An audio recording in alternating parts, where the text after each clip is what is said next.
D'abord, je voulais vous remercier pour cette invitation en cet après-midi. C'est toujours un plaisir de retrouver des camarades dans des moments de solidarité, de fraternité, comme nous sommes en train de le vivre en cette journée, autour de la fête du parti, de la fête du journal, du parti ici, de l'humanité. Donc je veux remercier l'ensemble des camarades, des militants qui ont œuvré à cette belle journée, à celles et ceux qui ont réalisé la paella, et je crois qu'on peut les applaudir une nouvelle fois.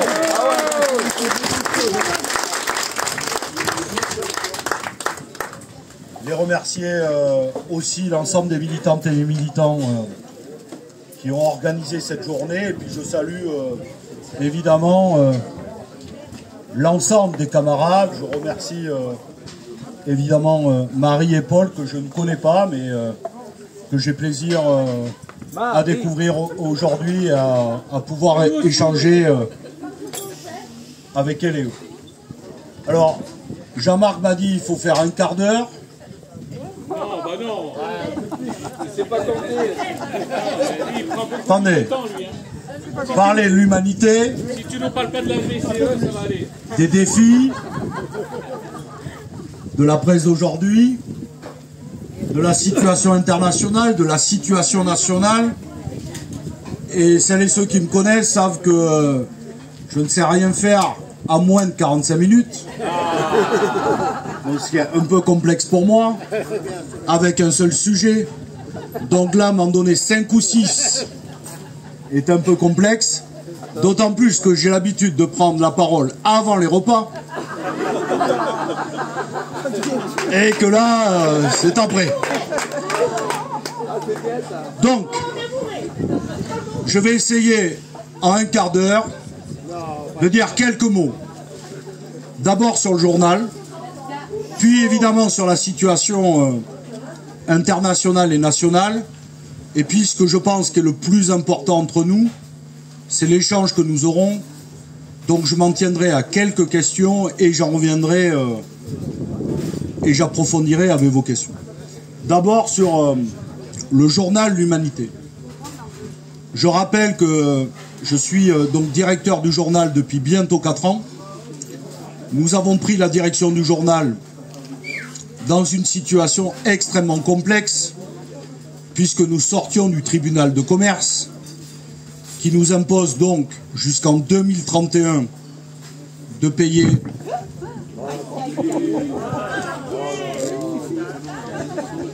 c'est un mauvais coup des macronistes.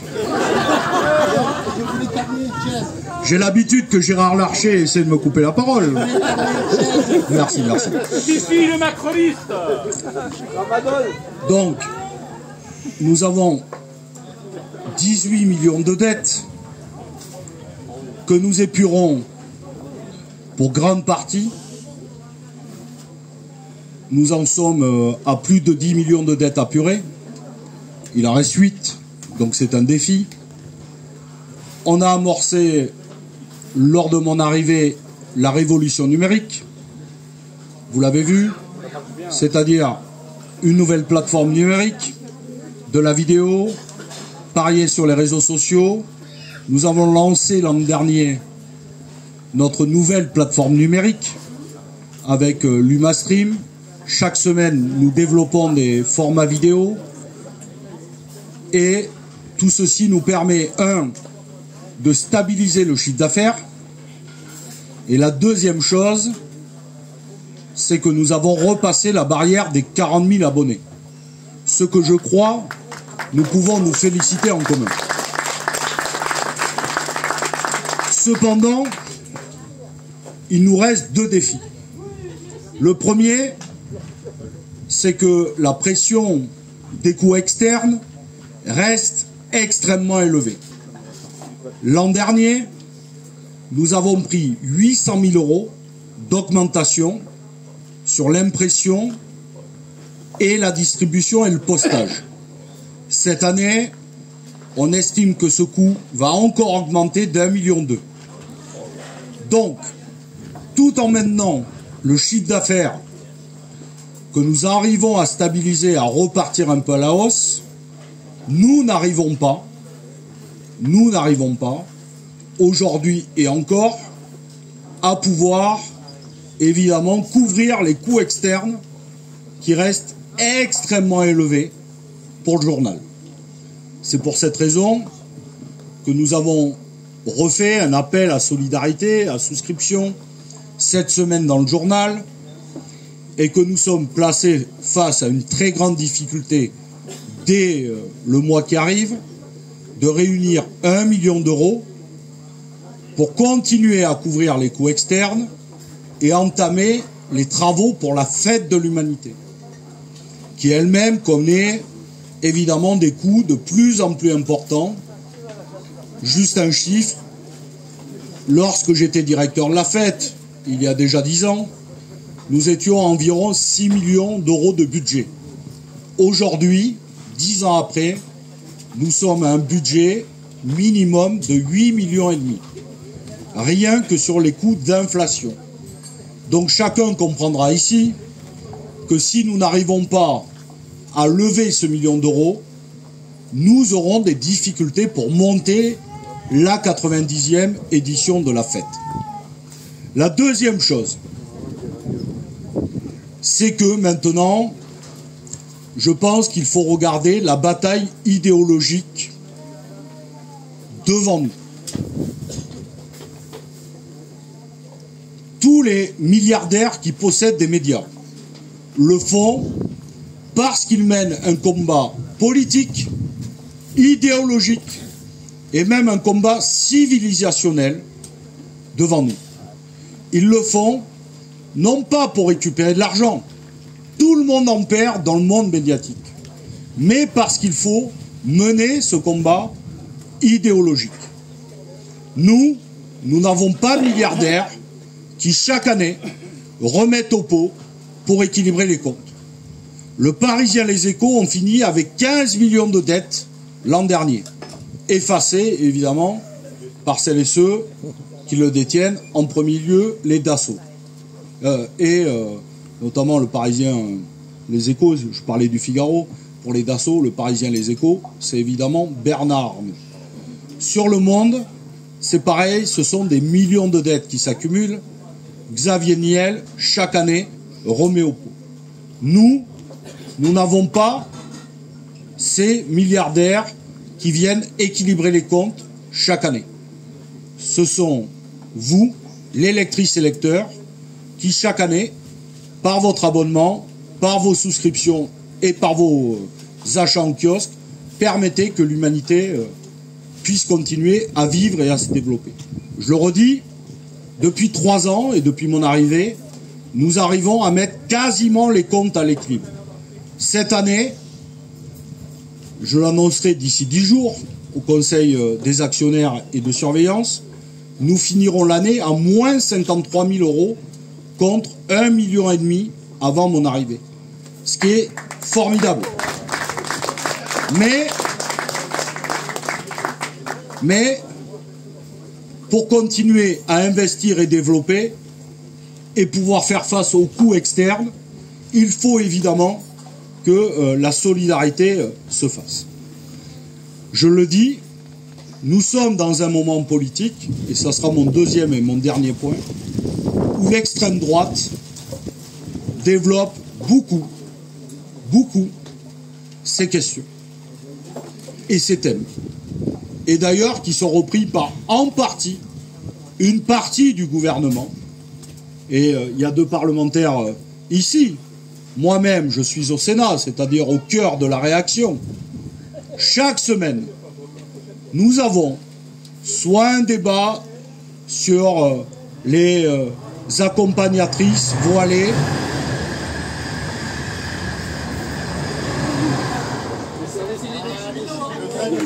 on salue le service public du rail.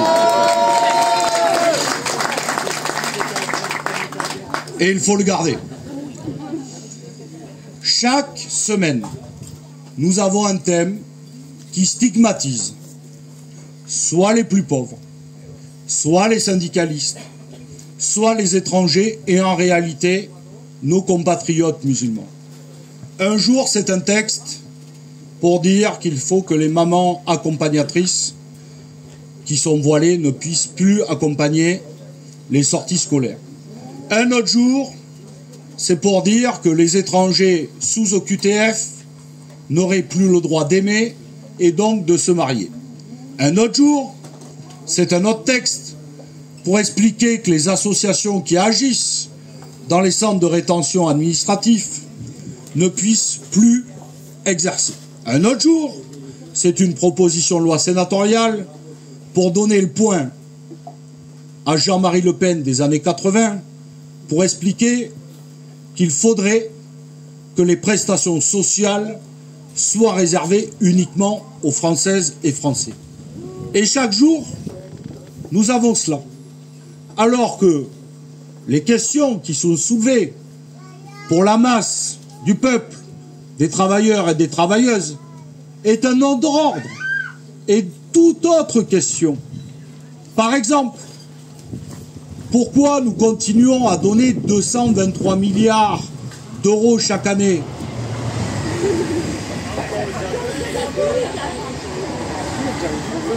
Il y en a qui expliquent que le service public du rail ne passe pas à intervalles réguliers. Il devrait venir ici. 223 milliards d'euros chaque année d'argent public donné aux entreprises sans aucune contrepartie en termes d'emploi, de salaire, de formation, d'investissement productif. C'est ça la réalité aujourd'hui. Et pourtant, ce gouvernement est en train d'imaginer une nouvelle coupe budgétaire autour de 40 milliards d'euros. C'est pour moi le café. Très bien, je te remercie. 40 milliards d'euros chaque année de coupes dans les services publics, notamment de proximité. Parce qu'il faut expliquer au plus grand nombre que quand on va couper 40 milliards d'euros dans les services publics, cela va se faire sur l'école, avec un peu moins d'enseignants devant chaque élève.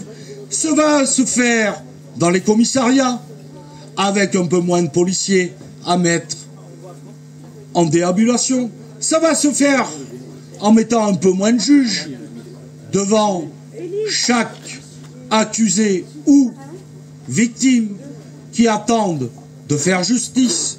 Cela va se faire en réalité à votre détriment et sur votre qualité de vie et sur votre qualité d'usager. Voilà le débat qui devrait nous animer. Celui qui consiste à dire que de l'argent, il y en a beaucoup, mais que l'on coupe toujours pour les services publics ou la question industrielle et que l'on en met un peu moins pour répondre aux besoins essentiels. La deuxième question qui devrait nous intéresser, la grande bataille du XXIe siècle, c'est celle du réchauffement climatique, qui maintenant n'est plus une vue de l'esprit, mais qui est un état concret des choses. Hier ou avant-hier, alors qu'il fait extrêmement chaud, s'est abattue une pluie de grêle dans tout le sud-ouest, mais pas de la grêle comme cela, de la grêle comme on n'en avait jamais vu depuis plus de 80 ans. La même question a été posée au Pas-de-Calais il y a d'ici 2 ans, qui a vécu 2 inondations extrêmement puissantes, qui a fait que de dizaines de milliers d'hommes et de femmes se sont retrouvés sans logement parce que, évidemment, sous les eaux. Et je le dis, il n'y a pas besoin d'aller en Amazonie, que je connais bien, et dont nous devrions nous intéresser un peu plus.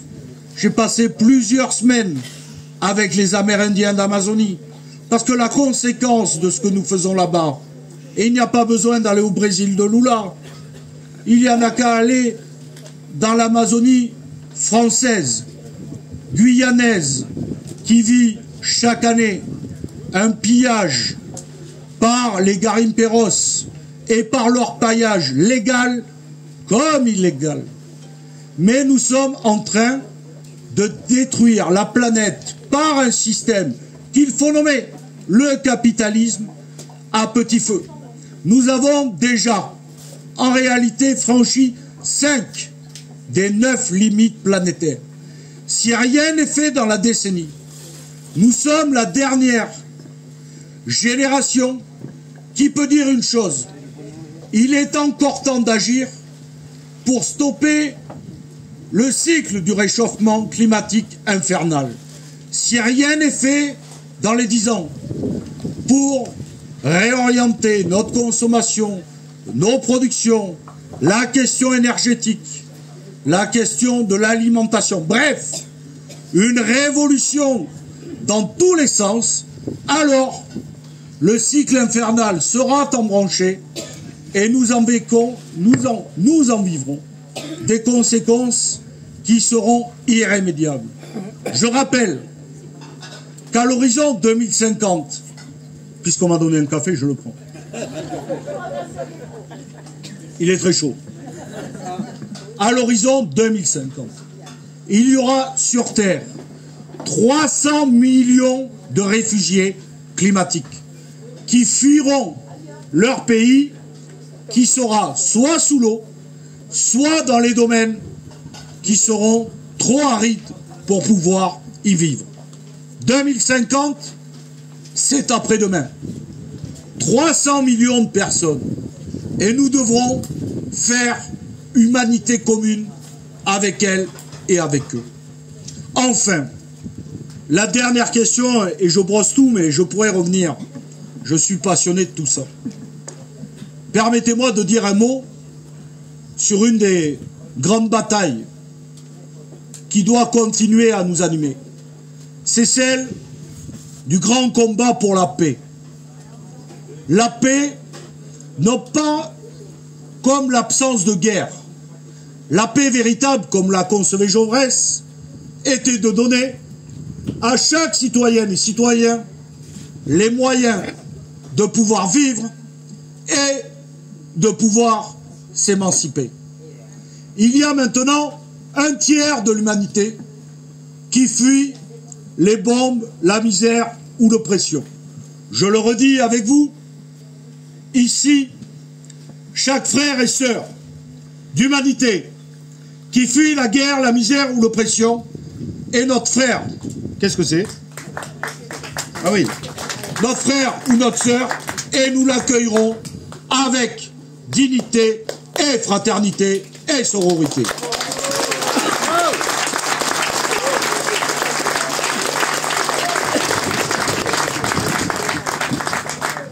Je pourrais m'étendre sur tous les conflits qui animent le monde.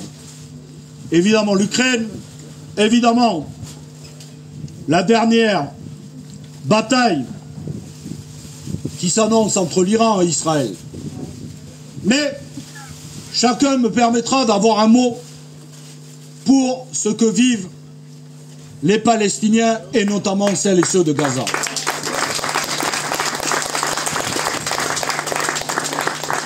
Vous savez, je fête cette année mes 20 ans au Parti communiste. Je ne sais pas si on peut dire bravo. Comme ça.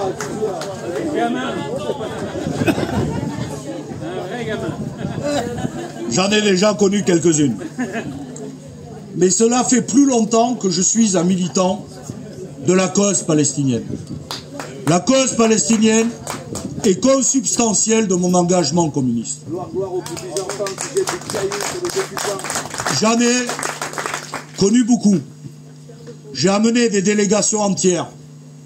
J'ai rencontré Salah Hamouri dans les geôles israéliennes dès 2010. Et les dernières fois, en 2021, lorsqu'il a été emprisonné pour la 3e fois.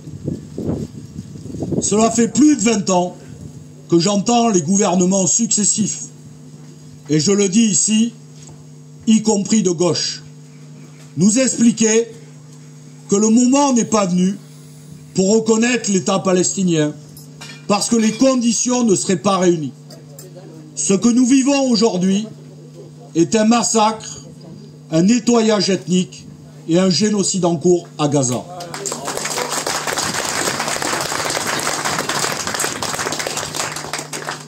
Si Emmanuel Macron ne reconnaît pas l'État palestinien, alors il vient de repousser la conférence internationale qui devait avoir lieu déjà le 3 juin, puis le 17, avec l'Arabie Saoudite. Il ne restera rien à reconnaître de l'État palestinien. À Gaza, il n'y existe quasiment plus rien. En Cisjordanie, la colonisation et la politique d'apartheid ont rongé ce qui existe de la Cisjordanie. Jérusalem-Est, qui devrait être la capitale de l'État palestinien, annexée depuis 1980, est maintenant complètement colonisée. Donc, il faut faire grandir ce mouvement de solidarité internationale. Je le redis, honneur aux 12 militantes et militants de la flottille de la liberté qui ont été percés au mur de Gaza. Honneur aux dockers de Fos qui refusent de mettre les armes dans les bateaux. Honneur à tous ces milliers de jeunes dans leur diversité qui se mobilisent chaque semaine depuis bientôt 2 ans pour faire entendre une autre voix. Donc, il n'y a pas que des jeunes. Des jeunes et des moins jeunes. Moi, je me sens encore jeune, alors je me mets toujours dans le... Enfin, donc il y a besoin de faire entendre une voix, et je finirai par là. Il faut l'ouverture d'un couloir humanitaire et que les 9000 camions qui attendent aux portes de Rafah puissent rentrer. Il faut évidemment que les 24 derniers otages détenus par le Hamas retrouvent la liberté et leurs familles. Il faut aussi que les prisonniers politiques palestiniens, dont Marwan Barghouti, soient enfin libérés. Enfin, il faut un cessez-le-feu, mais ça ne suffira pas. Pour qu'il y ait une paix durable, il faudra qu'il y ait justice pour le peuple palestinien, et il faudra que celles et ceux qui ont tordu le droit international, dont Netanyahou, répondent devant la justice pour crimes de guerre et crimes contre l'humanité. Voilà les quelques mots que je voulais vous dire. Je vais maintenant boire mon café. Je vais prendre toutes les questions liées au journal, à la situation nationale, à la situation internationale, à la situation du parti, à la situation de la gauche, bref, à ce que vous voulez. Et je vous remercie en tout cas de votre écoute et votre attention.